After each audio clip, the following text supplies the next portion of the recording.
This sauce is insanely good. Hey friends, welcome back to my channel. So I have a funny story to tell you. 12 years ago, I bought a pack of Silken tofu. It was my first time buying tofu and I said, I'm gonna crisp this up. If you know, then you know that this did not end well. Of course, I didn't really know that there was a difference between Silken tofu and other types of tofu. So long story short, it did not end well, but I didn't know the difference at the time. I feel like I've been kind of gatekeeping this for a while, but we are finally gonna be tackling how to air fry the crispiest tofu possible by using the #1 recipe on Google, mine. So I'm gonna be showing you a bunch of different recipes. Today, we're gonna be making our classic air fryer tofu in 10 minutes.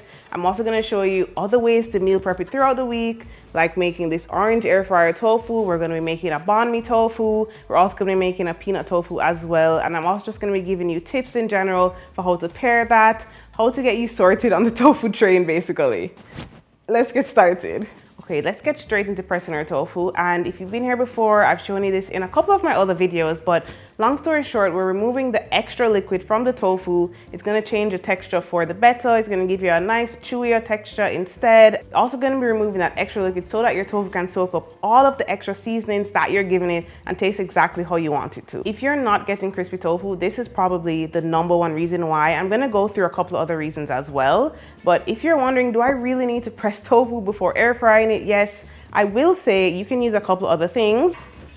If you have a cast iron pan that's nice and heavy, you can use that to press down on your tofu as well. You really just want something that's gonna squeeze that extra liquid out. You can also use some heavy cookbooks or other books in general. You really want to press that for at least 30 minutes.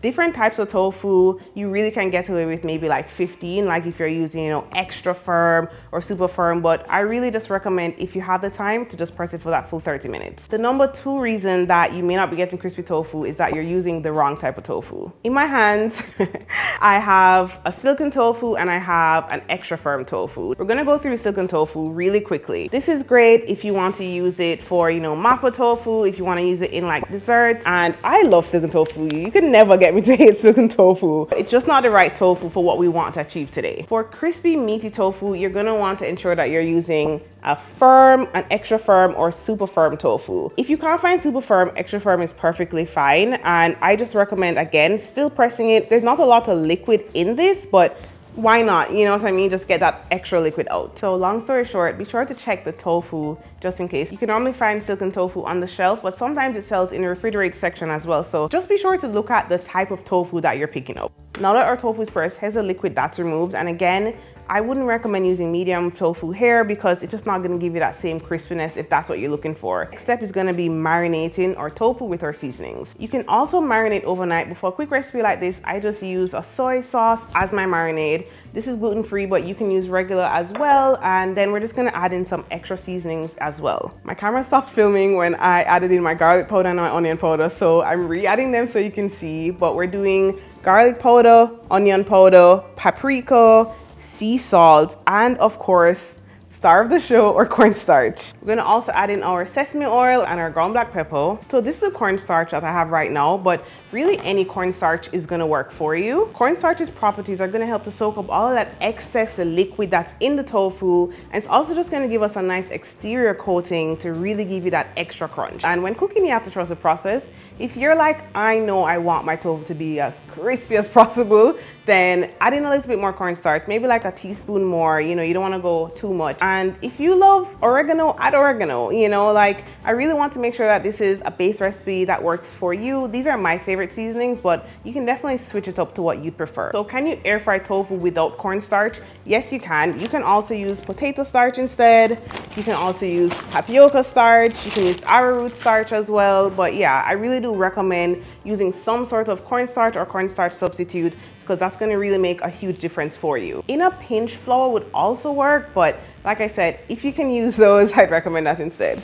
Next, we're gonna place our tofu in our air fryer basket. And if you're wondering why your tofu is always sticking to your air fryer, maybe just give it like a quick spritz. Sometimes if you've been using your air fryer for a lot longer, the coating fades, or maybe you're not letting your tofu cook long enough. But I don't necessarily run into this issue, and I do also think adding in that oil into the recipe helps. But yeah, just give yours a quick spritz if that's an issue that you normally run into. You can also use an air fryer liner, like one with parchment paper that has holes in there as well, because you want to make sure that you're getting that aeration, that circulation of, you know, the heat throughout as well. All right, so we are gonna air fry our tofu at 400 degrees Fahrenheit for 10 minutes. Now, I also say this in the blog post, but every air fryer is different. Everyone's preference is different. You may want to air fry yours for up to 15 minutes.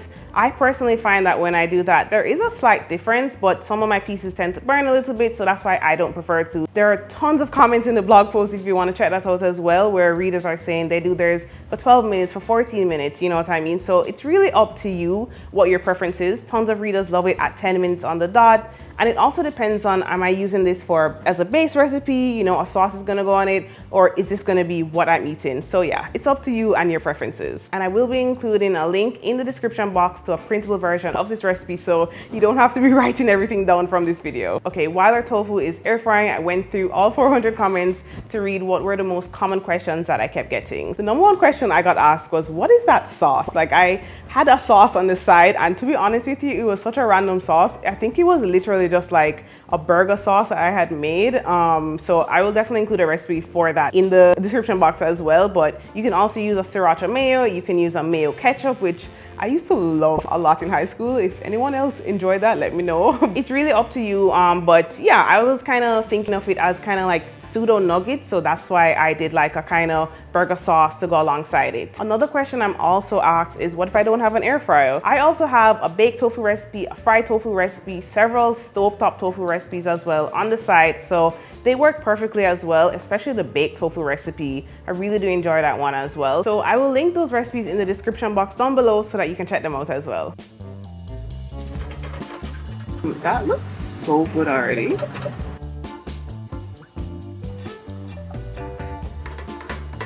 Our tofu is done. As you can hear and see, it's super crunchy. I'm gonna be so honest with you. I was supposed to taste test this and I ate all of the extra tofu on the side because I have been shooting this video. So please just listen to the video and you can hear and see for yourself that it is absolutely delicious and crispy. But yeah, you're just gonna have to trust me on that one and yourself when you make this. Okay, now that we've made our tofu, you're probably wondering, this is great, but I can't just eat tofu by itself, or how can I now use this in other recipes? So I wanted to show you some of my favorite recipes, and some of these are actually made up just for this video. So it's kind of like an exclusive vibe, which I think is kind of cool. Our orange air fryer tofu is what we're going to be making first. And it's this recipe right here. I love this recipe so much because you really do get that orange chicken vibe from it, but you don't have to like stay at the stovetop and crisp it up, which if you're short on time or you have something else that you need to do, you know, this is a great option to kind of have both doing at the same time and not having to worry about is my tofu burning or anything like that, and you know you're getting that crisp that you need from it. So the sauce for this is really easy to make. I use a freshly squeezed orange just because we don't have orange juice. Do not think that you have to go out and buy oranges to do this. You can use orange juice as well. We're also going to be using water in our sauce, maple syrup, ground ginger, garlic powder, liquid aminos or low sodium soy sauce, rice wine vinegar, and cornstarch. Cornstarch here is going to give it a nice slurry, so you actually mix the cornstarch with some water first before adding it in. You're going to add all of your ingredients into your pot, bring it to a boil, and I'm gonna be so for real with you, I left this to boil a little too long, but it still worked out. So this recipe is pretty foolproof, which is great. And then you're just gonna bring it to a simmer for a little bit. Again, this recipe is gonna be linked in the description box, but for about 4 minutes basically, or 5. Kind of just watch your sauce as well, especially if you do double it. Remove from the heat, let it cool slightly, and taste it. Maybe you want it sweeter, maybe you want more soy sauce in there. And I recommend making this sauce maybe at the beginning of adding in your tofu, or like 5 minutes, you know, have passed, so that it's ready for by the time you take your tofu out and it's cool enough so it's not just gonna like eliminate all of that crisp power that you just got from your tofu in the air fryer. I toss my tofu with the sauce like directly in the pot because we don't need to mess up yet another dish. And then I add it into my plate with some rice. I like to do broccoli or cucumber depending on the day. Add over some scallion, add over some sesame seeds, and enjoy. It's so good. You could also maybe do like a wrap if you wanted for this, but this just feels like that kind of classic takeout, you know, meal. So that's why I really enjoy this one. I can't believe I almost didn't do a taste test for you.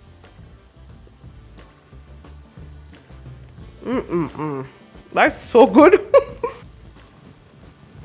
This sauce actually lasts well on the tofu, but if you want, you can also do it separately and like toss it right before. But yeah, perfect flavors, absolutely delicious, and it tastes great the same day, it tastes great afterwards, so you're gonna love this for meal prep. Next up, our peanut tofu, and you can use any nut here. This is my peanut tofu recipe, but I'm actually using cashew since my daughter's allergic to peanuts, so we don't keep peanuts in the house. Sunflower butter, any nut butter works here basically. Again, I'll be linking to this recipe in the description box, but long story short, we're gonna be using some peanut butter, and if yours is like super thick, just microwave it first. You do want a slightly runny consistency, and there's also hot water in this recipe to make up for that just in case, so that your sauce is really nice and creamy in the end.